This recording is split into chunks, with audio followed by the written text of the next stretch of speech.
She dragged the injured stranger out of the blizzard, gave him shelter, asked no questions. What the small-town waitress didn't know, he was a mafia boss with half the underworld hunting him. And by sunrise, she'd become the one thing he couldn't afford to lose. The coffee pot shattered against the tile floor at 11:47 p.m. Clara didn't flinch.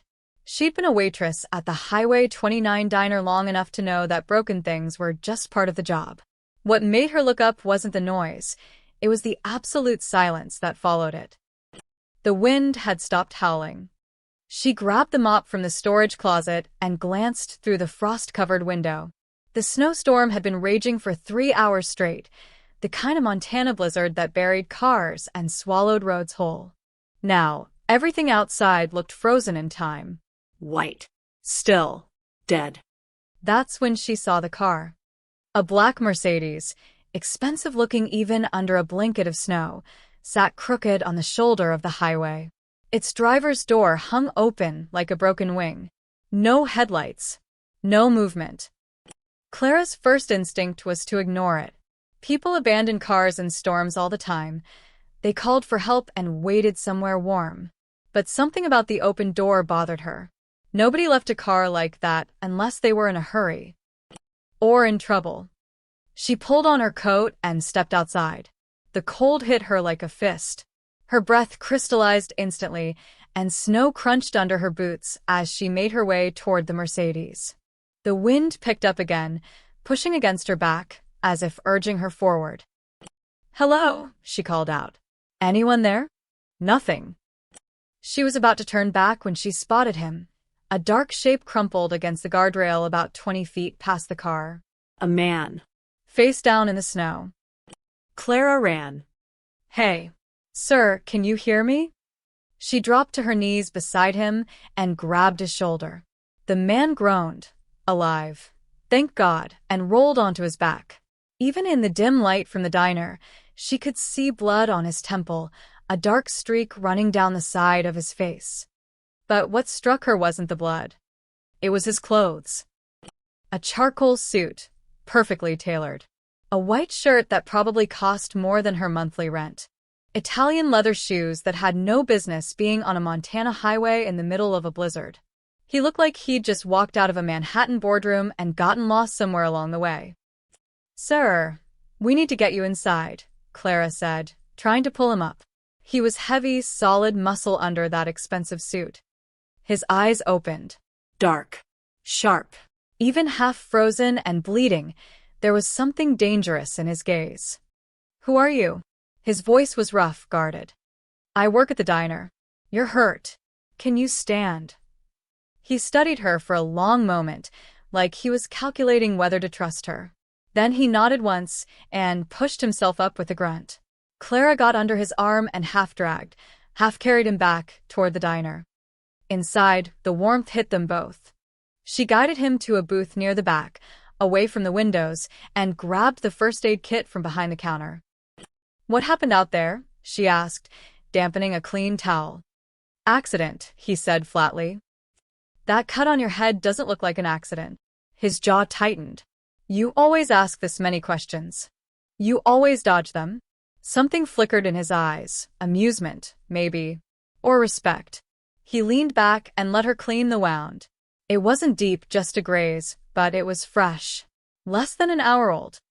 "What's your name?" Clara tried again. "Run." "Run what?" "Just run." She sighed and pressed the towel against his temple. "Well, just run. You're lucky I saw your car. Another hour in that storm and you'd be dead." "Luck," he repeated quietly, like the word amused him. "Haven't had much of that lately." Clara glanced at his suit again. Everything about him screamed money and power. His watch alone could probably pay off her student loans. Yet here he was, bleeding in a roadside diner in the middle of nowhere, refusing to give his full name. "You want me to call someone?" she asked. "Police? Ambulance?" "No," the word came out sharp. "Final." Clara raised an eyebrow. "No hospital? You might have a concussion." I said no. The way he said it made her take a step back. There was authority in his voice, the kind that came from being obeyed without question. This wasn't a man used to people arguing with him. Okay, she said slowly. But you can't stay here. We close in an hour, and I'm not leaving you to freeze. Ren looked at her again, that same calculating expression. Where do you live?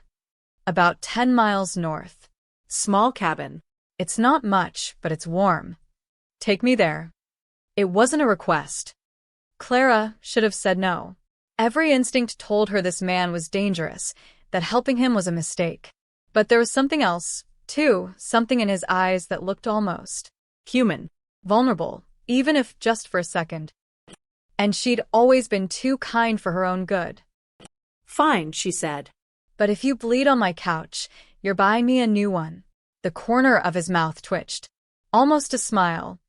20 minutes later, they were in her truck, chains rattling against the tires as they crawled through the snow. Ren sat in the passenger seat, silent and tense, his hand pressed against his ribs like something hurt there too. You're not from around here, Clara said, just to fill the silence. No. Business or pleasure? Neither. You're not very chatty, are you? This time, he did smile. Barely. You talk enough for both of us. Clara rolled her eyes but didn't push.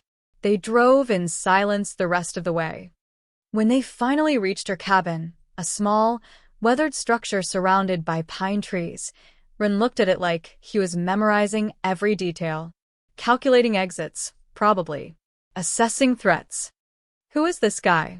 Inside, Clara turned on the space heater and tossed him a blanket. Couch is all yours. I'll make coffee. Ren nodded and sat down slowly, like his whole body ached.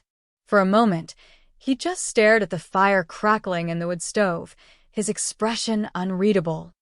Thank you, he said quietly. Clara looked over her shoulder, surprised. For what? For not asking more questions. She smiled faintly. The night's not over yet. Outside, the storm picked up again. Snow piled against the windows. And neither of them knew that by morning, everything would change. Because Lorenzo Ren Vitali wasn't just any man. He was the missing mafia boss half the criminal underworld was looking for. And Clara had just saved his life. Clara woke to the sound of engines. Not one engine. Dozens. Her eyes snapped open.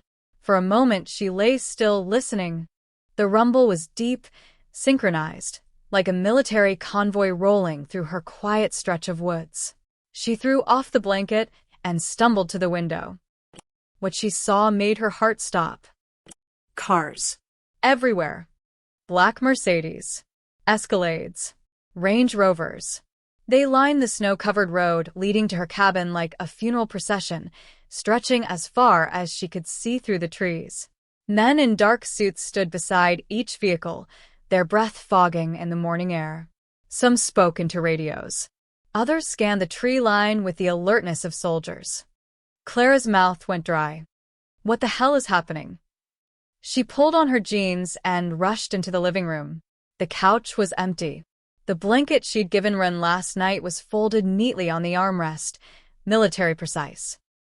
The front door stood open. Clara stepped outside onto the porch, and the cold hit her immediately. But it wasn't the temperature that made her freeze. It was the scene in front of her. Ren stood in the center of her snow-covered driveway, no longer the bleeding, half-frozen man from last night. He looked completely different. His suit was replaced with a fresh one, black, sharp, powerful. His hair was combed back. The wound on his temple was barely visible, covered with a small bandage. He was giving orders. I want 3 men on the perimeter at all times, Ren said, his voice clear and commanding. No one gets within a mile of this property without my knowing. Check the tree line. Check the road. And get Matthews on the phone. Tell him I'm alive and he can stop panicking. Yes, sir. A man in a gray suit responded, already moving. Another man approached with a tablet. Sir, the Chicago families are requesting confirmation. They've been calling all night. Let them wait, Ren said coldly. I'll deal with them when I'm ready. Clara's legs felt weak. Sir. This wasn't just some rich businessman. This was someone important. Someone dangerous. Ren turned and saw her standing on the porch. His expression didn't change, but something shifted in his eyes. Acknowledgement, maybe. Or warning. He walked toward her slowly, deliberately. The men around him kept their distance but stayed alert, watching her like she was a potential threat. "You're awake," Ren said. "What is this?" Clara's voice came out sharper than she intended. "Who are you?" Ren stopped a few feet away. For a moment, he just looked at her. The same calculating gaze from last night, but now it carried weight. Authority. "My name is Lorenzo Vitali," he said evenly. "Most people call me Ren." The name hit her like a slap. Vitali. Even in rural Montana, even in her small, disconnected world, Clara had heard that name. The Vitali family wasn't just wealthy. They were untouchable. They owned construction companies, casinos, shipping yards. They had politicians in their pockets and judges on their payroll. And everyone knew what they really were. The Mafia. Clara took a step back. You're him." Ren's jaw tightened slightly. "Yes." "Oh my God." Her hands started shaking. "I brought a mob boss into my house." "You saved my life," Ren corrected. "There's a difference." One of his men approached, a tall, broad-shouldered guy with a scar running down his cheek. He leaned in and whispered something to Ren, glancing at Clara as he spoke. Ren's expression hardened. "You're sure?" The man nodded. Ren exhaled slowly, then turned back to Clara. "Last night, someone tried to kill me. A coordinated hit on the highway. My car was ambushed, 3 vehicles, professional shooters. I got out, but my driver didn't." Clara's stomach twisted. "The blood wasn't all mine," Ren finished grimly. "I drove until the car gave out, then I walked. I didn't know where I was going. I just knew I needed to disappear until my people could regroup. And now," Clara's voice was barely a whisper. "Now they've found me." Ren gestured to the convoy. "When I didn't check in last night, my organization went into lockdown. They've been searching every road, every town within 100 miles. One of my men tracked my phone's last known location to this area. They've been driving all night." Clara's mind raced. This couldn't be real. Yesterday, her biggest problem was covering the evening shift.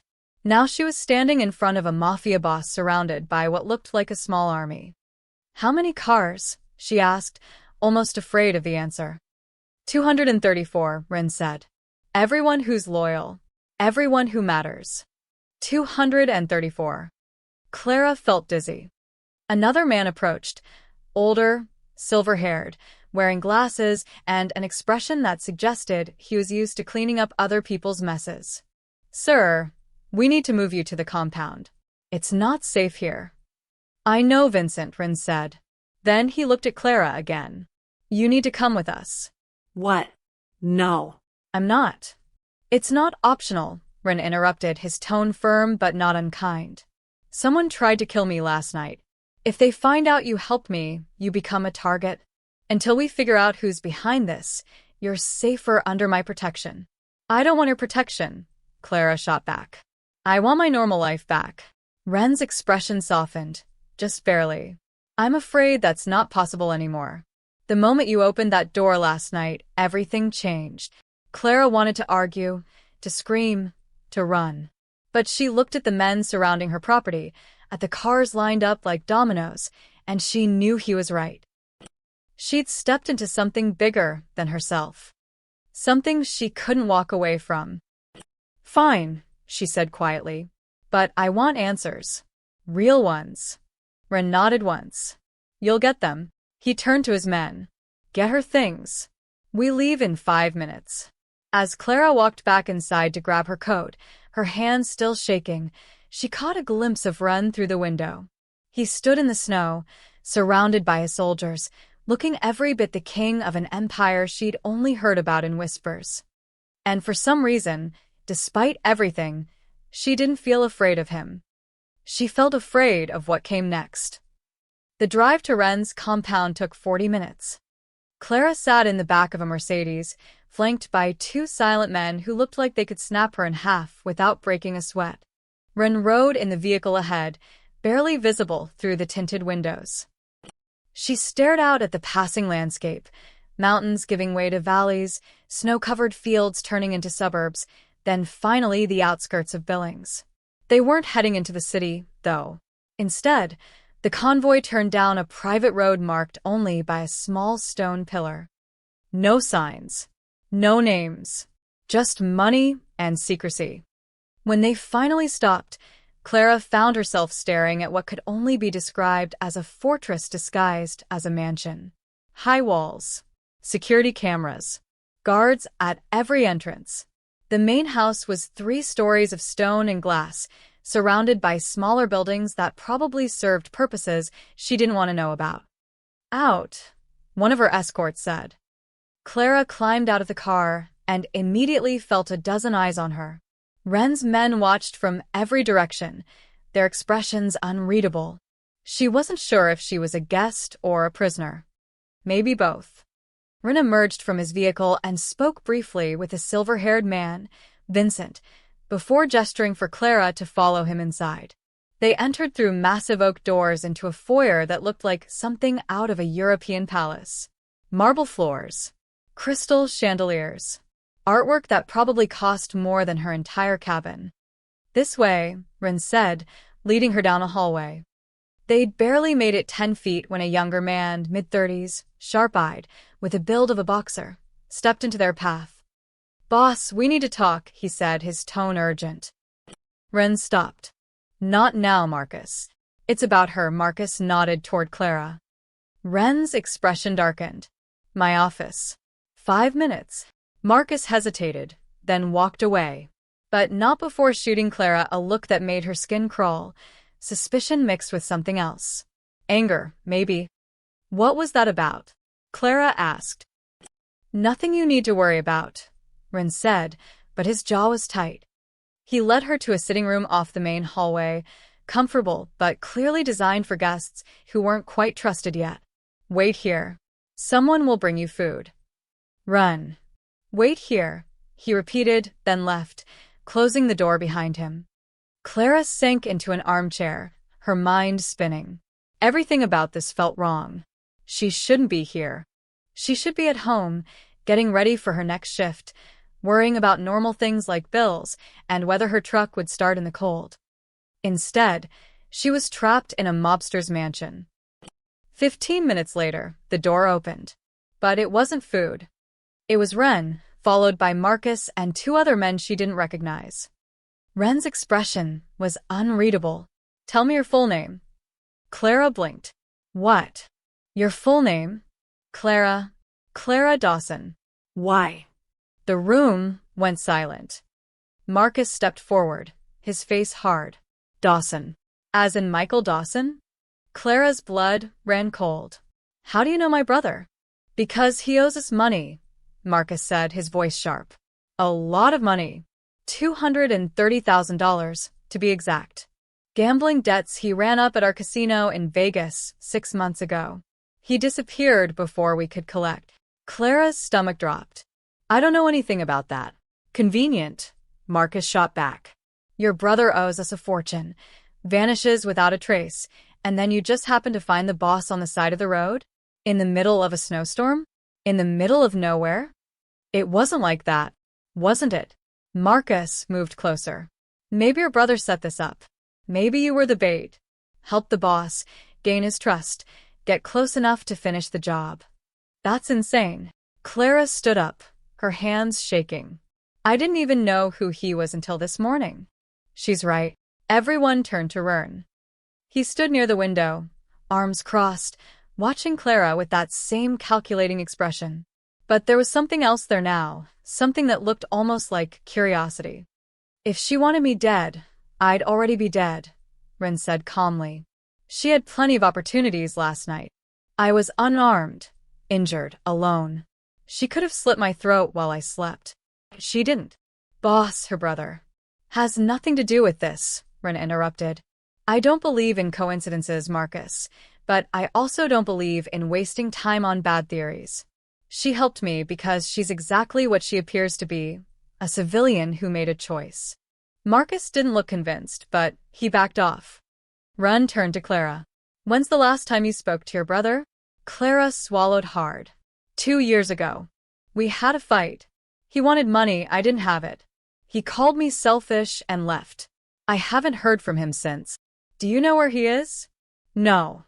Ren studied her for a long moment, then nodded slowly. I believe you.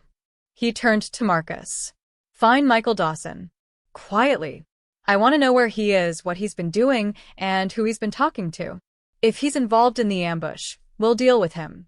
If he's not, we'll settle his debt another way. And her? Marcus gestured to Clara. She stays here, Ren said firmly. Under my protection. Anyone who has a problem with that can take it up with me directly. The threat in his voice was unmistakable. Marcus and the others left without another word. When they were alone, Clara sank back into the chair, her head in her hands. I haven't seen Michael in years. I didn't even know he was in trouble. Gambling addiction is like that, Ren said quietly. It destroys everything quietly until there's nothing left. Clara looked up at him. Are you going to kill him? Ren was silent for a moment. That depends on what we find. It wasn't the answer she wanted, but it was honest. Why are you helping me? Clara asked. You don't owe me anything. Ren moved to the chair across from her and sat down. For the first time since the convoy arrived, he looked almost human. You helped me when you didn't have to, he said. No questions. No leverage. Just kindness. In my world, that's rare. Valuable, even. I'm not valuable, Clara said bitterly. I'm just a waitress who made a stupid decision. Maybe, Ren said. Or maybe you're the only person in the last 10 years who looked at me and saw someone worth saving. Their eyes met, and something unspoken passed between them. Clara wasn't sure what it was, but it felt dangerous. Clara spent the next 2 days inside the compound like a ghost haunting rooms she didn't belong in. She was given a bedroom on the 2nd floor, bigger than her entire cabin, with a king-sized bed, a marble bathroom, and windows that overlooked the property. Guards stood outside her door, at all hours. Not to keep her in, Ren had said. To keep others out. She wasn't sure she believed him. But she watched. And she learned. Ren's world operated like a machine, precise, efficient, and cold. Men came and went at all hours, carrying briefcases and speaking in low voices. Phones rang constantly. Deals were made in hallways. Money changed hands in offices she wasn't supposed to see, but glimpsed anyway. Everything had a rhythm, a code. On the 3rd morning, Clara ventured downstairs and found herself in a corridor near what looked like a conference room. The door was slightly ajar, and voices drifted out. Can't just be a coincidence, someone was saying. 3 cars, professional shooters, and they knew exactly which route he'd take. Clara slowed her steps, staying just out of sight. Could be the Chicago outfit, another voice responded. Older, gravelly. They've been pushing into our territory for months. This could be their move. Or it could be closer to home. Silence followed that statement. You saying someone on the inside sold him out? The older voice sounded offended now. I'm saying we need to consider every possibility, Vincent. The boss disappeared for 8 hours. 8 hours. In that time, half the families from here to New York thought we were leaderless. That kind of chaos doesn't happen by accident. Watch your mouth, Tony. You're talking about betrayal. I'm talking about survival. Clara's heart pounded. She shouldn't be listening to this. If they caught her. Miss Dawson. She nearly jumped out of her skin. Marcus stood behind her, arms crossed, his expression unreadable. Lost. I was just looking for the kitchen, Clara stammered. Kitchen's downstairs. Opposite direction, he stepped closer, his voice dropping. Word of advice? Don't go wandering. Some doors in this house are meant to stay closed. It wasn't a suggestion. Clara nodded quickly and hurried back toward the main staircase, her pulse racing. When she glanced back, Marcus was still watching her, his eyes narrowed. That afternoon, Ren summoned her to his office. It was exactly what she'd expected: dark wood, leather furniture, walls lined with books that probably hadn't been read in decades. But what caught her attention was the map spread across his desk, marked with red pins and handwritten notes. "You wanted answers," Ren said without looking up. "Sit." "Clara Saturday. We found your brother." Her breath caught. "Where?" "Hiding in a motel outside Reno. Fake name, cash payments, no phone." Ren finally looked at her. "He's been running for 6 months." From us. "From other creditors. From everyone he owes." "Is he?" Clara couldn't finish the sentence. "He's alive," Ren said. "For now." The weight of those last 2 words hung in the air like a blade. "What are you going to do?" Clara asked quietly. Ren leaned back in his chair, studying her. "That depends." "On what?" "On whether he's just a coward with a gambling problem, or something worse." Ren's tone was clinical, detached. "My men are bringing him here. I'll ask him some questions. If his answers are satisfactory, I'll handle his debt my way. If they're not..." He didn't finish, but he didn't have to. Clara's hands clenched in her lap. "He's an idiot, but he's not a killer.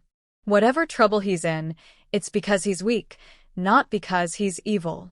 "Weak men do terrible things when they're desperate," Ren said. "I've seen it 1,000 times." "He didn't set me up," Clara insisted. "I haven't talked to him in 2 years. There's no way he could have known I'd find you." "I agree." Ren stood and walked to the window, his hands clasped behind his back. "But someone did know where I'd be that night. Someone gave the shooters my route, my schedule, my security detail. That's not luck. That's information." "You think it's someone inside your organization?" "I know it is." Ren's voice was hard now. "The question is who?" Clara thought about the argument she'd overheard earlier. Vincent and Tony arguing about rivals and betrayal. The tension in the compound was palpable. Everyone watching everyone else, waiting for someone to slip. How do you live like this?" Clara asked, never knowing who to trust. Ren turned to face her. "You get used to it. Trust becomes a luxury you can't afford." "That sounds lonely." Something flickered in his eyes, recognition maybe. Or pain. "It is." Before Clara could respond, the office door opened. Marcus stepped inside, his expression grim. "Boss, they're here." "Dawson's downstairs." Ren nodded. "Bring him to the East Room. Make sure he's comfortable." The way he said comfortable made Clara's skin crawl. "I want to see him," Clara said, standing up. "No. He's my brother." "Which is exactly why you shouldn't be there." Ren's tone left no room for argument. "I need to have a conversation with him. Alone. If you're in the room, it complicates things." "What are you going to do to him?" "I'm going to ask him questions," Ren said evenly. "What happens after that depends entirely on his answers."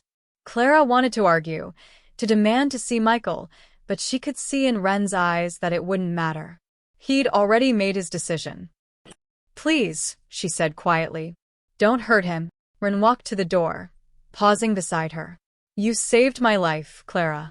I don't forget debts. Your brother will get more mercy than he deserves because of you. But if he's involved in what happened to me, mercy has its limits." He left without another word. Clara stood alone in the office, staring at the map on his desk with its red pins marking territories and threats. This was Ren's world. Calculated, dangerous, unforgiving. And somewhere in this fortress, her brother was about to face judgment. She just hoped he'd survive it. 3 hours later, Clara was in the back of a black SUV heading away from the compound. Ren's orders. After questioning Michael, he'd decided Clara needed distance from her brother, from the tension, from whatever was about to unfold. Vincent sat in the front passenger seat, silent as stone, while a driver she didn't recognize navigated the winding roads back toward her cabin. Clara stared out the window, her mind racing. Ren had told her Michael would live, that his debt would be handled, but he hadn't explained what that meant, and the look on his face when he'd said it made her stomach twist. "We need to stop for gas," the driver said. Vincent nodded. "Make it quick." They They pulled into a truck stop off Highway 29, the same highway where Clara had found Rin 3 nights ago. The place was nearly empty, just a few semis parked in the far lot, and a single car at the pumps. "Stay in the vehicle," Vincent said, climbing out. The driver followed him inside to pay. Clara sat alone in the back seat, watching her breath fog the window. She felt exhausted, hollowed out, like the last 72 hours had aged her a decade. That's when the door opened. A man slid into the seat beside her, mid-40s, clean-cut, wearing a navy jacket with 3 letters embroidered on the chest. FBI. Clara's heart stopped. "Don't scream," the man said calmly. "Don't make a scene. Just listen." Another agent appeared on her other side, blocking the opposite door. A woman, younger, with sharp eyes and an expression that suggested she didn't have patience for nonsense. "Clara Dawson," the first agent said. "My name is Special Agent Robert Kellerman. This is Agent Sarah Chin. We need to talk." Clara's mouth went dry. I don't know what you want." "Yes, you do," Agent Chin said. 3 nights ago, you sheltered Lorenzo Vitali, a known organized crime figure, a man we've been investigating for 5 years." "I didn't know who he was," Clara said quickly. "But you know now," Kellerman's voice was even, reasonable. "You've spent the last 3 days inside his compound. You've seen his operation, his people. You're in deep, Miss Dawson, whether you meant to be or not." Clara felt trapped, the walls of the SUV closing in. "I just helped someone who was hurt. That's not a crime." "Actually it is," Chin said. "Aiding and abetting a criminal organization. Harboring a fugitive. Conspiracy. We could charge you with all 3 right now. I haven't done anything wrong. Haven't you?" Kellerman leaned closer. "We've had surveillance on Vitali's operation for 18 months. We tracked his convoy the night of the ambush, 23 vehicles heading north into Montana. Then we lost them in the storm. When they reappeared the next morning, they were gathered around a cabin. Your cabin." Clara's blood ran cold. "We know you brought him home," Kellerman continued. "We know you spent the night with him. We know you've been at his compound ever since. From where we're sitting, you're either complicit or you're a victim. But either way, you're involved." "I'm not involved in anything," Clara insisted, her voice shaking. I made a mistake. That's all." "Mistakes have consequences," Chin said. "Especially when they involve people like Lorenzo Vitali. Do you know what he's done? The people he's hurt? The lives he's destroyed?" Clara didn't answer. "We've been trying to build a case against him for years," Kellerman said. "But he's careful. Smart. Everyone around him is either loyal or terrified. No one talks. No one testifies. He operates in shadows, and we can't touch him." He paused, letting the words sink in. "Until now." Clara's stomach dropped. "What do you want from me?" "Cooperation," Kellerman said simply. "You're inside his world. You have access. You can see things, hear things that we can't." "You want me to spy on him?" "We want you to do the right thing," Chin corrected. "Help us put a criminal behind bars where he belongs." Clara shook her head, panic rising in her chest. No. "No, I can't. If he finds out." "He won't," Kellerman said. "Not if you're smart about it. You don't understand. These people, they're not just criminals. She couldn't find the words. Dangerous didn't even begin to cover it." "We understand perfectly," Chin said. "Which is why we're offering you a choice. Work with us, or we charge you as an accessory. You'll be arrested, processed, and prosecuted. You'll spend the next decade in federal prison while Vitali walks free." "That's not fair," Clara whispered. "Fair?" Kellerman's voice hardened. "You want to talk about fair? Vitali runs drugs, weapons, extortion rackets. He's connected to at least a dozen murders we can't prove. He destroys lives and hides behind lawyers and money. Nothing about this is fair, Miss Dawson. But you can help us change that." Clara's hands trembled in her lap. She felt like she was drowning, pulled under by forces she couldn't control. "I need time to think," she said. "You don't have time," Chin replied. Vincent's going to walk out of that store in about 60 seconds. You need to decide right now. Kellerman pulled a small phone from his jacket, a cheap burner, the kind you bought at gas stations. Take this. If you see anything, hear anything, call the number programmed inside. We'll handle the rest. And if I don't, then we'll be waiting for you when Vitali's protection runs out, Kellerman said. And trust me, it always does.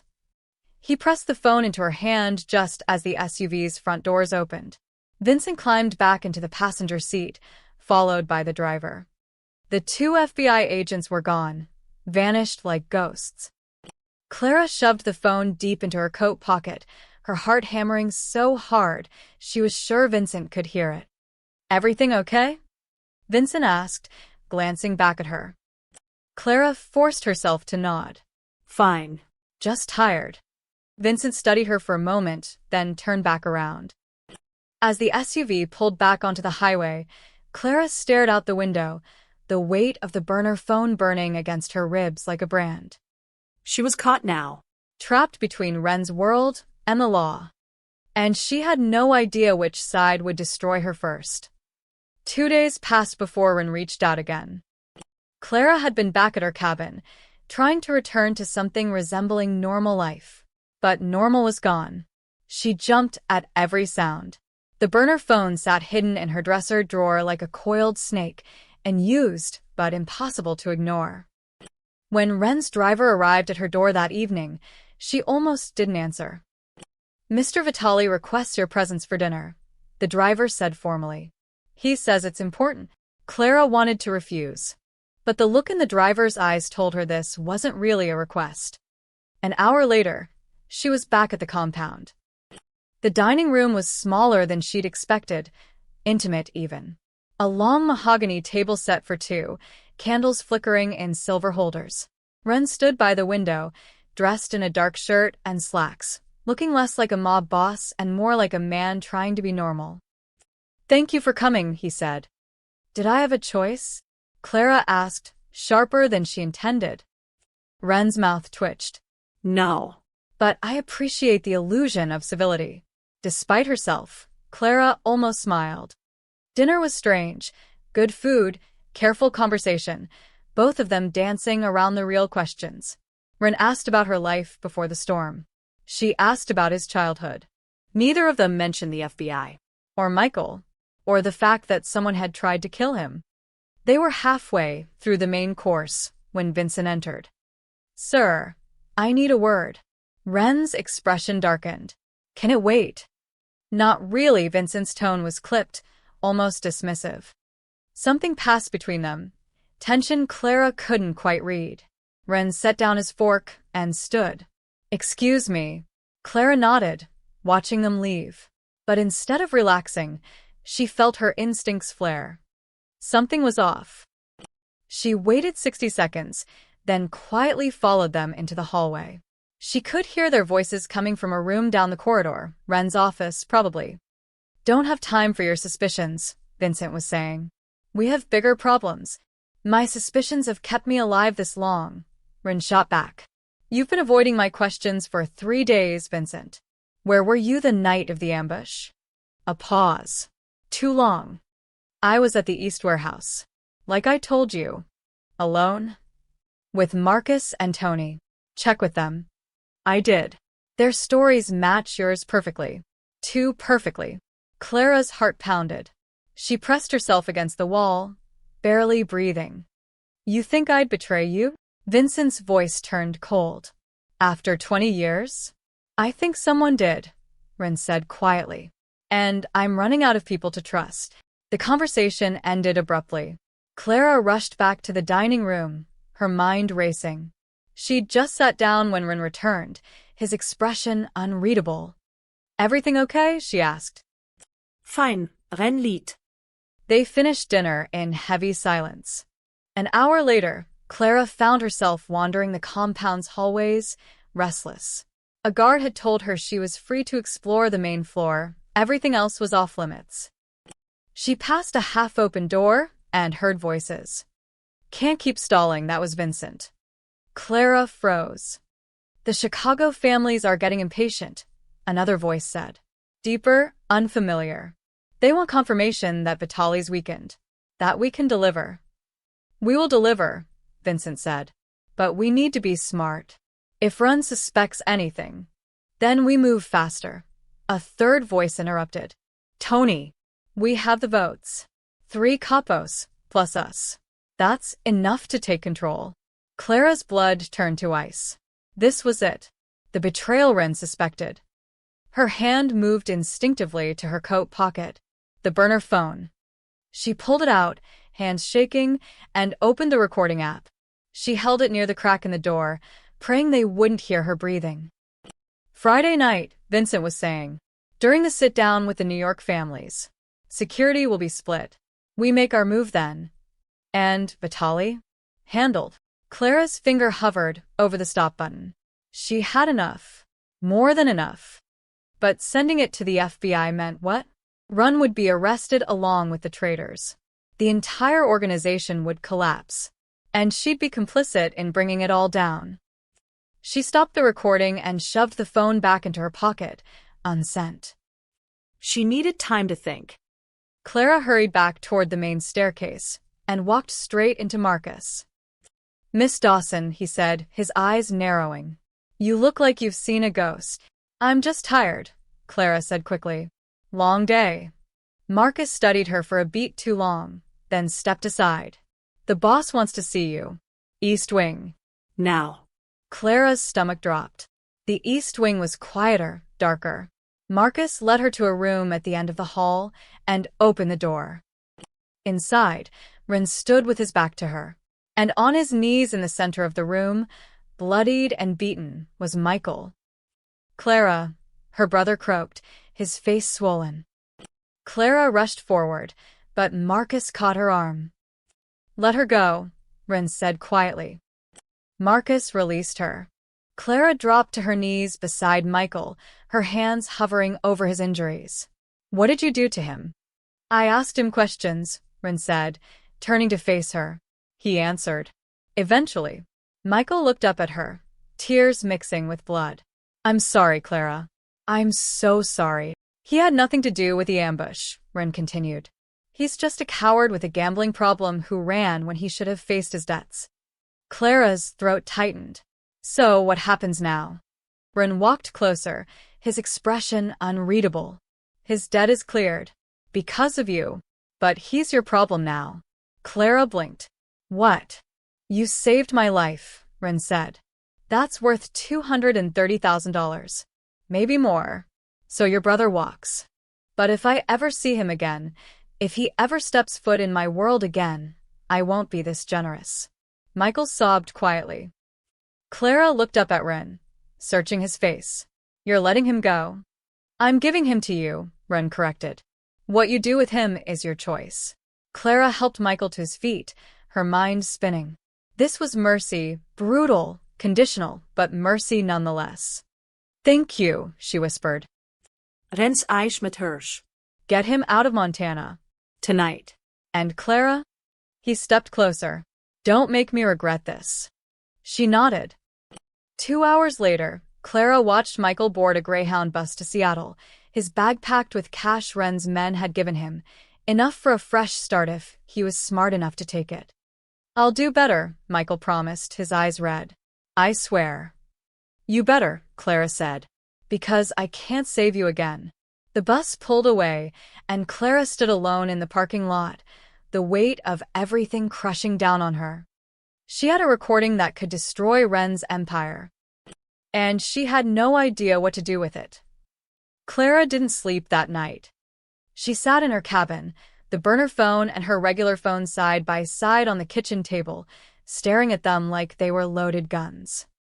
The recording was damning. Vincent, Tony, and at least 2 others plotting a coup. Planning to kill Ren during a meeting with the New York families. It was exactly what the FBI wanted, concrete evidence of criminal conspiracy. All she had to do was press send.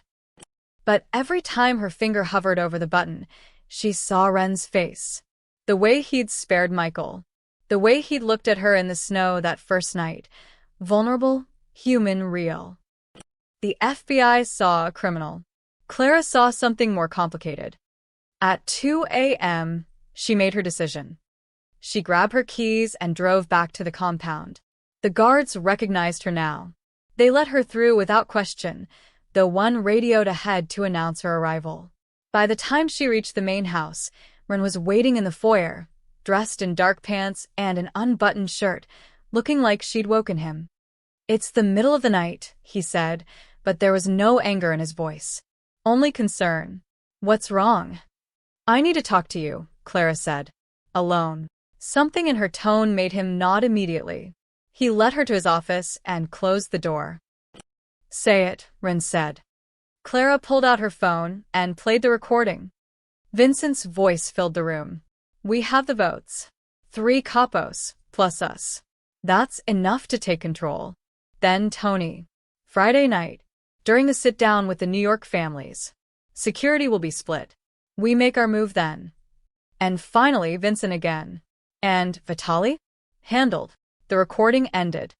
Ren stood perfectly still, his expression unreadable. But Clara saw his jaw tighten, saw the way his hands clenched into fists. "When did you record this?" His voice was dangerously quiet. 2 nights ago. At dinner. I heard them in one of the rooms. And you're telling me now?" Ren turned to face her, his eyes sharp. "Why? Why not go straight to the FBI with this? You'd be a hero. I'd be in prison. Problem solved." Clara's breath caught. "How did you? You think I don't know about Kellerman and Chen?" Ren's smile was bitter. "They approached you at the gas station 5 days ago. Gave you a burner phone. Pressured you to cooperate. I've had people watching them watch me for months, Clara. The only question was whether you'd take their deal." Clara felt exposed, stripped bare. "I didn't send them anything." "Why not?" Ren stepped closer. "They offered you immunity. Freedom. A way out of this mess. Why warn me instead?" Clara met his eyes. "Because you let Michael live. Because you showed me mercy when you didn't have to. Because," she hesitated, "because you're not the monster they say you are." "Yes, I am," Ren said quietly. "Make no mistake about that, Clara. I've done terrible things. I'll do terrible things again. The only difference is I don't pretend otherwise." "Then why did you spare my brother?" "Because of you," Ren said simply. "Because somewhere in this ugly world, you saw me as human. And I wanted to prove you weren't completely wrong." The silence between them felt heavy, with things neither could say. "Do you believe me?" Clara asked. "About the recording?" Ren studied her for a long moment. "I want to. But Vincent has been with me for 20 years. He's been loyal through wars, arrests, betrayals. If I accuse him without proof—" "You have proof," Clara interrupted. "My recording. Which could be faked. Edited. Taken out of context." Ren shook his head. "I need more than voices on a phone. I need him to expose himself." How? Ren's expression hardened, shifting from man to strategist. "By giving him exactly what he wants." Friday night arrived with artificial calm. The compound was prepared for the meeting with the New York families, extra security, catered food, the conference room set up for high-level negotiations. Clara had been told to stay in her guest room, out of sight. But Ren had given her a different instruction. "Stay close to the security office. Watch the monitors. If I'm right, you'll see it happen." At midnight, Clara sat with Marcus in the security room, watching a dozen screens showing different angles of the compound. Ren was in the conference room with 5 men from New York, discussing territory disputes. Vincent stood near the door, ostensibly on security detail. "Boss set this up," Marcus said quietly. "Told Vincent the New York crew was making a move tonight. Needed him close to help coordinate the response." And Vincent believed him. Vincent's been acting strange for weeks. Boss wanted to see how he'd react. On the screen, Clara watched Vincent check his watch, then his phone. He stepped out of the conference room. "There," Marcus said, leaning forward. Vincent walked quickly down the hallway, away from the conference room, toward the east wing. On another screen, Clara saw Tony and 2 other men waiting in a side office. Vincent entered. The door closed. We don't have audio in there, Marcus said, frustrated. But they didn't need it. 5 minutes later, all 4 men emerged, armed. They were heading back toward the conference room. Now, Marcus said into his radio.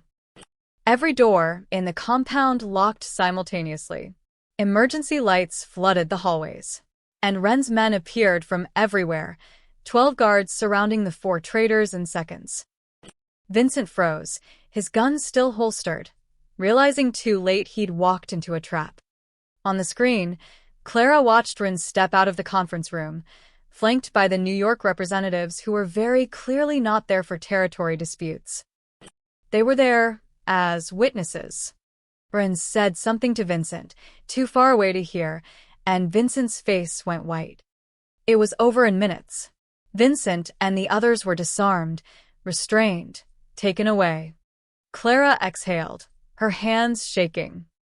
"Boss wants to see you," Marcus said, standing. Clara found Ren in his office, pouring whiskey into 2 glasses. "It's done," he said, handing her one. Vincent confessed. Named everyone involved. The Chicago families had promised him control of the organization if he delivered me. What happens to him? Ren's expression was cold. He betrayed me. There's only one outcome for that. Clara didn't ask for details. The FBI knows you didn't send them anything, Ren continued. They've been monitoring the burner phone. By now, they'll have flagged you as uncooperative. Clara's stomach sank. What does that mean? It means they'll watch you. Wait for another opportunity. But they won't move against you without evidence, Ren met her eyes. You made a choice tonight, Clara. You chose my world over theirs. That has consequences. I know, Clara said quietly. Ren raised his glass. To unlikely allies. Clara clinked her glass against his, the sound sharp in the quiet office. She'd crossed a line tonight. And there was no going back. 3 weeks later, Clara was back behind the counter at the Highway 29 diner, pouring coffee like nothing had changed. But everything had changed. She saw it in the way she watched the door whenever it opened. The way she noticed cars that lingered too long in the parking lot. The way her hand instinctively reached for her phone when headlights swept across the windows. The FBI hadn't contacted her again, but she knew they were watching. A sedan with tinted windows parked across the highway twice a week. Different agents, same vehicle. They never approached, never interfered. Just watched. Kellerman's message was clear. We're waiting. Michael had made it to Seattle. He called once from a new number, his voice shaky but sober. He'd found work at a construction site, was attending AA meetings, sleeping on a friend's couch. He thanked her a dozen times and promised to pay her back someday. Clara told him not to bother. Some debts couldn't be repaid in dollars. The diner felt smaller now. The late-night shifts stretched longer. The highway seemed emptier, though the same trucks rolled past, the same travelers stopped for pie and coffee. Clara went through the motions, taking orders, wiping tables, restocking napkins. But part of her mind was always elsewhere. In a compound surrounded by guards. In a world of codes and violence and impossible choices. She wondered if Ren thought about her. She wondered if he was still alive. It was 11:30 p.m. on a Thursday when he walked in. Clara was wiping down the counter, half listening to the radio, when the bell above the door chimed. She looked up automatically, ready with her waitress smile. It died on her lips. Ren stood in the doorway, dressed like a civilian. Jeans, a dark jacket, a baseball cap pulled low. No guards. No convoy. Just a man walking into a diner. For a moment, they just stared at each other. Then Clara found her voice. Coffee. Please. Ren slid into the booth by the window, the same one where she'd cleaned his wound that first night. Clara poured a cup and brought it over, her hands steadier than she expected. You're alone, she said. Needed to be, Ren replied. She sat down across from him. The diner was empty except for a trucker sleeping in the corner booth. No one would overhear. Vincent? Clara asked quietly. Gone. Ren's tone was flat, final. The others too. Chicago backed off once they realized their inside man was exposed. Things are stable. For now. For now, Clara echoed. Ren smiled faintly. It's the best I can hope for in my line of work. Clara wrapped her hands around her own coffee cup. Why are you here, Ren? Honestly? He looked at her, really looked at her, and she saw something in his eyes she hadn't expected. Vulnerability. I wanted to see if you were okay. I'm fine. You're lying. Clara laughed, a short, bitter sound. Yeah. I am. The FBI. Watching. Waiting for me to make a mistake, she met his eyes. I chose your world over theirs. They don't forget that. Neither do I, Ren said quietly. You saved my life twice, Clara. Once in the storm, once with that recording. That's not something I take lightly. I didn't do it for gratitude. I know, Ren leaned forward slightly. You did it because you saw something in me worth saving. Most people don't. Most people see the reputation, the violence, the empire. But you sought something else. I saw a man bleeding in the snow, Clara said softly. I saw someone who needed help. That's all. That's everything, Ren corrected. Silence settled between them, not uncomfortable, but heavy with meaning. Outside, snow had started to fall again, light flakes drifting past the windows like ghosts. I should go, Ren said finally, standing. Clara stood too. Will I see you again? Ren paused, his hand on the back of the booth. Do you want to? It was a dangerous question. They both knew it. I don't know, Clara admitted. Your world almost destroyed me, Ren. It killed the person I used to be. The one who thought things were simple. Right and wrong. Black and white. And now I see gray everywhere. Ren nodded slowly. That's the cost of seeing the truth. You can't unsee it. He pulled out his wallet and left $200 bills on the table, far more than the coffee cost. For everything, he said. Clara didn't touch the money. I don't want payment. It's not payment, Ren said. It's insurance. If you ever need help, real help, call this number. He slid a business card across the table. No name, just a phone number. Clara picked it up, turning it over in her fingers. Goodbye, Clara, Ren said. Goodbye, Ren. He walked to the door, then paused and looked back. For what it's worth, you were right about me. I'm not a good man, but you made me want to be better, even if just for a moment. Then he was gone, disappearing into the snow like a shadow. Clara stood alone in the empty diner, holding the card, listening to the wind pick up outside. The coffee pot burbled. The radio played an old country song. Everything was exactly as it had been before. Except it wasn't. She was different now. Harder. Wiser. Marked by a world she'd never asked to see. Clara tucked the card into her pocket, next to the burner phone she still hadn't thrown away. She cleared Ren's cup, wiped down the booth, and went back to work. Outside, the snow continued to fall. And somewhere in the darkness, two worlds, hers and his, remained forever connected by one cold night and an impossible choice. She'd saved a monster. And somehow he'd save her too.